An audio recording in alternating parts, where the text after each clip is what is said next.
தர்மாவின் அனைத்து நிகழ்ச்சிகளிலும் மற்றும் வகுப்புகளிலும் கலந்து கொண்ட பிறகு எனக்குள் ஒரு ஆழமான மற்றும் அழகான மாற்றம் ஏற்படுவதை நான் கவனிக்கத் தொடங்கினேன்.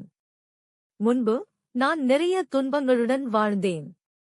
மக்கள் மீது நான் கொண்டிருந்த குற்றச்சாட்டுகளின் சுமை, கடந்த கால சம்பவங்களின் காயம், இவை அனைத்தும் என்னை தொடர்ந்து வேட்டையாடின.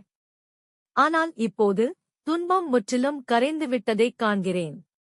மக்கள் அல்லது கடந்த கால சூழ்நிலைகளுடன் தொடர்புடைய குற்றச்சாட்டு சுமந்து செல்வது மற்றும் உணர்ச்சி வலி இப்போது இல்லை. நினைவுகள் மட்டுமே உள்ளது, ஆனால் அதனுடன் எந்த வலியோ அல்லது எதிர்வினையோ இணைக்கப்படவில்லை. முன்பு நான் தொடர்ந்து என்னை மற்றவர்களுடன் ஒப்பிட்டுப் பார்ப்பேன். அந்த பழக்கம் தேவையற்ற துன்பத்தைக் கொண்டு வந்தது. ஆனால் இப்போது அந்த ஒப்பீடு வெகுவாக குறைந்துவிட்டது. ஒரு காலத்தில் என்னை ஆட்சி செய்த பயமும் கணிசமாக குறைந்துவிட்டது. எதிர்காலம் மற்றும் பணம் பற்றிய பயத்தின் ஒரு சிறிய சுவடு மட்டுமே இன்னும் நீடிக்கிறது, ஆனால் நான் அதைப் பற்றி முழுமையாக அறிந்திருக்கிறேன்.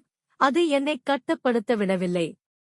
என்னைப் பற்றியும் மற்றவர்களையும் எடை போடுதல் கணிசமாக குறைந்துவிட்டன. எண்ணங்கள் தொடர்ந்து எழுகின்றன, ஆனால் இப்போது நான் அவற்றை ஒரு சாட்சியைப் போல கவனிக்கிறேன், விலகி அமைதியாக கடந்து செல்லும் மேகங்களைப் பார்ப்பது போல.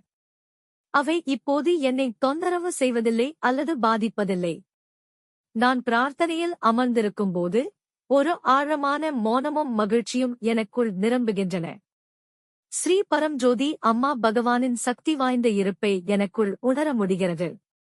அவர்கள் என் அந்தர்யாமினாக, என் உள் தெய்வீகமாக என்னை பாதுகாப்புடன் வழிநடத்துகிறார்கள்.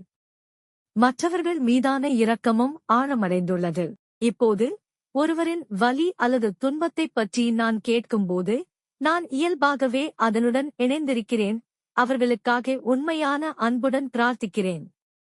இந்த நம்ப முடியாத உள் சுதந்திரம் மற்றும் விழிப்புணர்வை எனக்கு ஆசீர்வதித்தற்காக ஸ்ரீ பரம்ஜோதி அம்மா பகவானின் கமல பொற்பாதங்களில் மனமார்ந்த நன்றியுடன் வணங்குகிறேன். கோடானு கோடி வணக்கங்கள். நன்றிகள் ஸ்ரீ பரம்ஜோதி அம்மா பகவான். ஆர்.